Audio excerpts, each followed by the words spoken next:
Mukunda jewellery హనుమకొండలోని అతిపెద్ద jewellery mart December 14న గొప్ప ప్రారంభం. నమస్కారం, వెల్కమ్ టు ఐ డ్రీమ్. ధర్మ మార్గం విత్ విజిత కార్యక్రమానికి స్వాగతం.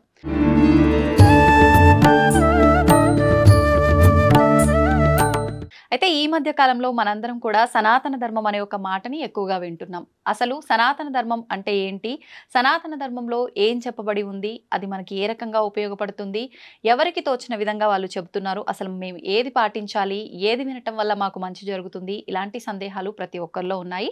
దీనితో పాటు ఎక్కువగా ఆధ్యాత్మిక మార్గంలో ఉన్నవాళ్ళు ఆహారం తినే విషయంలో ఎలాంటి జాగ్రత్తలు పాటించాలి, ఇలాంటి సందేహాలు కూడా చాలా మందిలో ఉన్నాయి.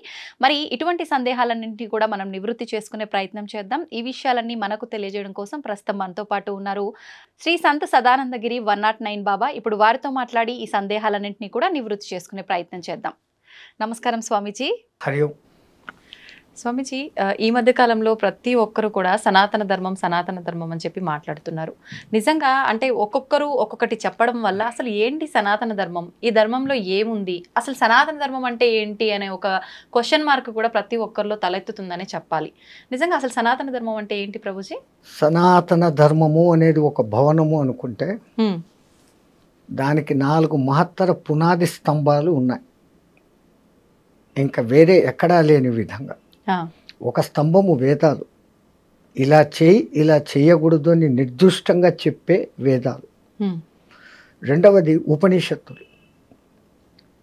ఈ మనుషుడు ఎవడు, జీవాత్మ పరమాత్మ అంటే ఏమిటి అనే విషయాల గురించిన బోధలు 1180 ఉండే ఉపనిషత్తులు కాలక్రమంలో లుప్తమైపోయి 108గా మిగిలినాయి.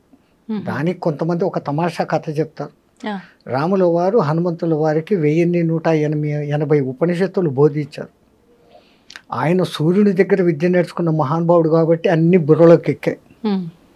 మహాత్మా, యుగాలు మారుతాయి, ఎన్ని జనాలు బుర్రలోకి ఎక్కించుకోలేరు కదా అని అంటాడు. అంటే దాంట్లో నీకు ఇష్టం వచ్చినట్టు కొన్ని ఎన్నుకో అన్నాడు. హనుమంతుల వారు దాన్ని 108 ఉపనిషత్తుల కింద చెప్పి ఇచ్చారు. మనకు ఉన్నాయి ఇప్పుడు 108. శంకరాచార్యుల జమానా వచ్చేసరికి ఈ 108 ఉపనిషత్తులు కూడా వీళ్ళు పట్టుకోలేరు. నా ప్రస్థానత్రయంలో 10 ఉపనిషత్తులన్నా తెలుసుకున్నాడు చాలు అని ఆయన 10 ఉపనిషత్తులు పెట్టాడు. భగవద్గీత, బ్రహ్మసూత్రాలు ప్రస్థానత్రయంలో 2 అయితే, మూడవది దశోపనిషత్తులు. ఈ మూడిట్లో కొంచెానికి కొంచెం ప్రవేశం ఉన్నవాడికే శంకరాచార్య పీఠాలలో ప్రవేశం. ఆ తర్వాత మిగతా జ్ఞానం అంతా వాళ్ళు బోధిస్తారు. అంతటి గొప్ప ఈ ఉపనిషత్తులు. అంటే ఆయన దాంట్లో గర్భోపనిషత్తు పెట్టలేదు. అది పెడితే మన వేదకాల పురుషుల శాస్త్రము ఎంత సైంటిఫికల్ అనేది తెలుస్తుంది. 108 ఉపనిషత్తులలో గర్భోపనిషత్తు అనేది ఒకటి ఉంది. అది ఆయన ఆయన పెట్టింది ఈశకేన కట ప్రశ్న ముండక మాండుక్య ఐతరేయ బృహదారణ్యక స్కందక అనే 10 ఉపనిషత్తులే పెట్టాడు. దాంట్లో బృహదారణ్యక అనేది పేరుకు తగినట్లు బృహత్ చాలా పెద్దది, చాలా చిన్నది ఓంకారం గురించి చెప్పే ఇది. నచికేతుని గురించి ఉండేది ప్రశ్నోపనిషత్తు. ఇట్లా అన్ని ఉపనిషత్తులు ఉన్నాయి. ఈ ఉపనిషత్తుల తర్వాత 18 ప్రధాన పురాణాలు. ఈ 18 పురాణాలు గుర్తు పెట్టుకునేదానికి ఒక మంచి శ్లోకం కూడా కొటేషన్గా పెట్టినారు. ఏం శ్లోకం? ప్రకారత్రయం మకారద్వయం, వకారత్రయం మకారద్వయం, అనాపకుస్కలింగాని ఏతాని 18 పురాణాన్ని అంటారు. ప్రకారత్రయం అంటే బ్రహ్మపురాణము, బ్రహ్మ వైవస్వత పురాణము, బ్రహ్మాండ పురాణం. భకారద్వయము అంటే భవిష్యత్ పురాణము, భాగవత పురాణం. వకారత్రయం అంటే వరాహ పురాణము, వాయు పురాణము, విష్ణు పురాణం. మకారద్వయము అంటే మత్స్య పురాణము, మార్కండేయ పురాణం. ఆ తర్వాత అనాపకుస్కలింగ అని అన్నాడు. ఆ అంటే అగ్ని పురాణం, నా అంటే నారద పురాణం, పా అంటే పద్మ పురాణం, అనాప.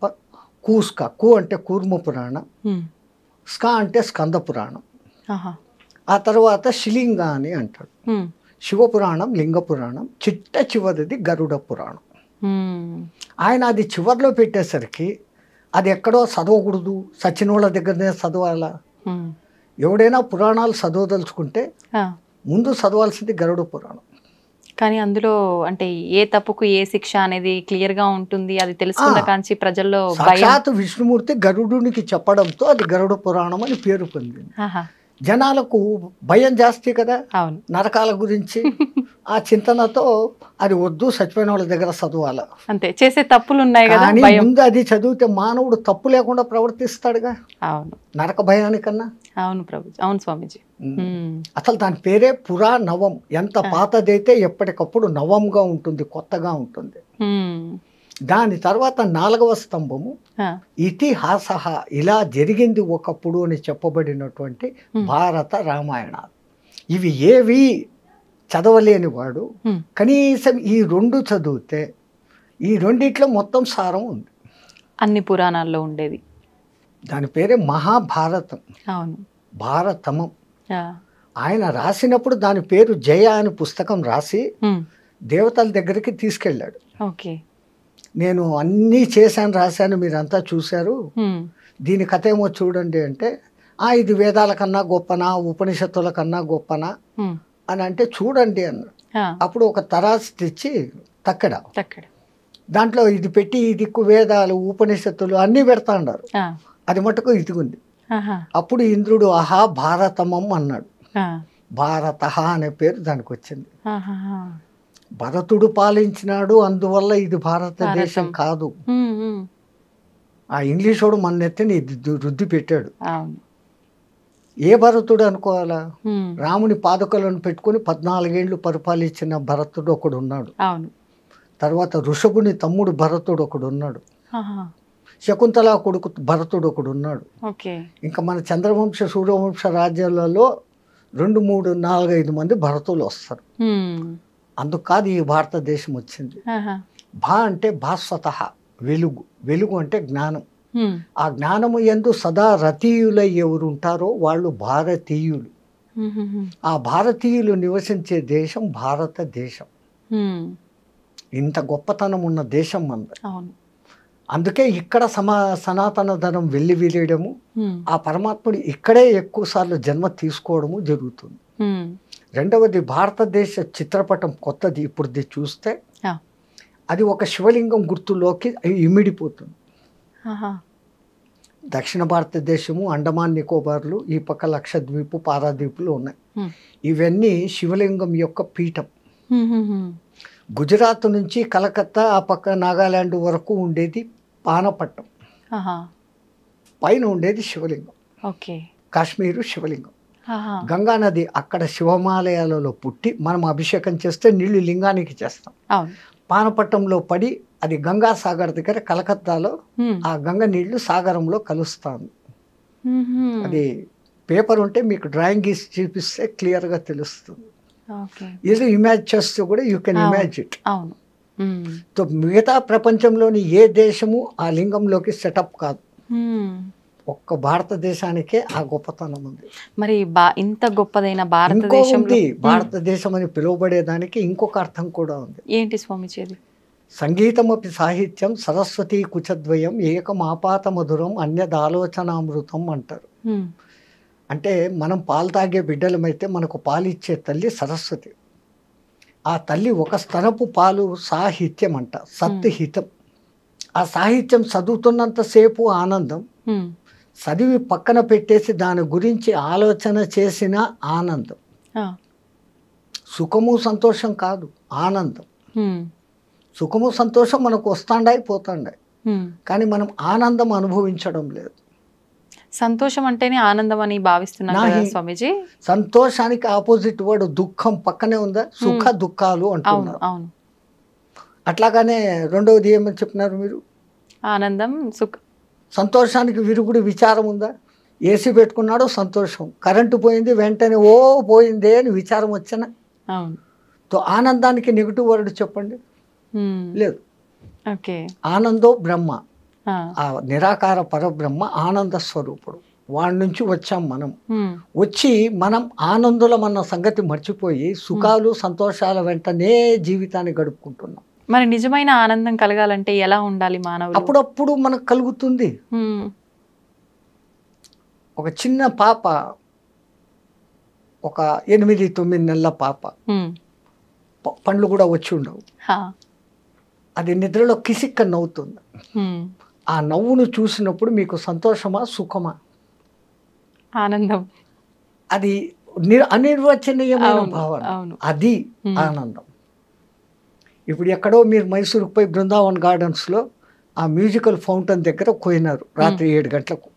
ఆ లైట్లు, ఆ లైటుకు సంగీతానికి తగినట్లుగా ఆ ఫౌంటైన్లు ఆడుతూ ఉంటే అప్పుడు మీకు సంతోషమా సుఖమా? సంతోషంగా అనిపిస్తుంది, ఆనందం. అంటే మళ్ళీ ఇంకొక అద్భుతం ఏదైనా చూసే వరకే ఉంటుంది కదా స్వామీజీ ఆ సంతోషము అదంతా కూడా. ఒక్కసారి నిజంగా మైసూరు పోయి చూసి వచ్చి ఇప్పుడు ఇక్కడ కళ్ళు మూసుకుంటే మీ కళ్ళ ముందు ఆ దృశ్యం మళ్ళీ కనపడుతుందా లేదా? కనిపిస్తుంది. శివునికి ఒక్కడికే మూడో కన్ను కాదు తల్లి, మనకు కూడా ఉంది. మనం దాన్ని నేను నేను అనుకుంటూ మూసి పెట్టేస్తున్నాను. Okay okay. ఈ నేను వదిలి మనము అన్న భావనలోకి వస్తే, మనము నిజమైన ఈ మనము కాదు, ఆ భావనలోకి వచ్చినప్పుడు ఆ కన్ను తెరుచుకుంటే విశ్వమంతా ఆనందమయం. తో సాహిత్యానికి ఆ శక్తి ఉంటే సంగీతానికి ఇంకా గొప్ప శక్తి ఉంది. మంచి వేణునాదము, మంచి మృదంగనాదము, మంచి వీణానాదము ఈ వింటూ ఉన్నప్పుడు మీకు తెలియకుండా ఇన్వాలంటరీగా మీ చెయ్యో తలో కాలో ఆడుతుంది. అవును. అంత మంచి సంగీతానికి 3 లక్షణాలు ఉంటేనే. అది దిక్కుమాలిన విదేశీ డ్రమ్ మ్యూజిక్ కాదు, అది గుంటకాయలు డమాల్ డమాల్ అంటది. అవును అవును. వెక్స్ వస్తుంది, ఇయర్ డ్రమ్స్ పగిలిపోతాయి. అవును. కానీ మన సంగీతానికి తను డోలే మను డోలే కోను బజాయే రే ఓ బాసురియా అని ఇట్లా ఇట్లా నువ్వు ఊగుతాం, ఇన్వాల్వ్ అయిపోతాం తెలియకుండానే. అవును. కనీసం కాలో చెయ్యో ఏదో ఒకటి ఆడుతుంది అంతే. మరి ఆ సంగీతానికి ఆ శక్తి వచ్చేదానికి 3 లక్షణాలు ఉండాలి. ఏంటవి? ఆ సంగీతం భావయుక్తంగా ఉండాలా, సరి అయిన రాగయుక్తంగా ఉండాలి. భైరవి రాగము, ఆ శంకరాభరణ రాగము, ఏ రాగంలో పడితే ఆ ఇది వస్తుంది అనేది తెలిసి ఉండాలి. ఓకే. భావం బాగుండాలా, రాగం బాగుండాలా, ఈ 2 బాగుంటే సరిపోదు. దానికి తగిన తాళం ఉండాలి. ఈ భావ రాగ తాళాల మొదటి అక్షరాలే భారత. అందుకే ఆ తల్లి సరస్వతి పేరు కూడా భారతి. అంత గొప్ప దేశంలో మనం మానవ జన్మ ఎత్తడమే ఒక గొప్పతనం. అంటే ఆ జన్మ ఈ భారతదేశంలో జరగడం అనేది ఎన్ని జన్మల పుణ్యం చేసుకుంటే కలిగింది. అది దిక్కుమాలినట్లు నేనేదో పాపిని అనుకోవడం కాదు. ఎంతో పుణ్యం చేసుకుంటే ఇక్కడ పుట్టాం, ఛాన్స్ ఇచ్చాడు ఆయన. ఈ జన్మను మనం పూర్తిగా తరింపజేసుకోవాలి. అట్లా రామాయణ భారతాలు ఇంట్లో పెట్టుకోరా, నువ్వు చదవకపోతే ఇంట్లో భారత రామాయణాలు పెట్టుకోని పథకాలం వాళ్ళు ఎందుకు చెప్పేవాడు అంటే, ఏదో ఒక దినం దుమ్ము దులుపుతూ ఒక పేజీ చదువుతావు, అర్థమవుతుంది. అవును. అంత అర్థంతో చెప్పారు. భారత చరిత్ర అంటే మన భారత చరిత్ర. కురుక్షేత్రం ఎక్కడో లేదు, మన మనోక్షేత్రమే కురుక్షేత్రం. అంతే. మనలో ఉన్న దుష్ట భావనలే కౌరవులు, మనలో ఉన్న సద్భావనలే పాండవులు. సద్భావనలు ఉన్నప్పుడు పరమాత్ముడు మన వైపుకు ఉంటాడు, దుష్టభావనలు ఉన్నప్పుడు ఆ పైపై పోడు. అదే కురుక్షేత్ర రణం.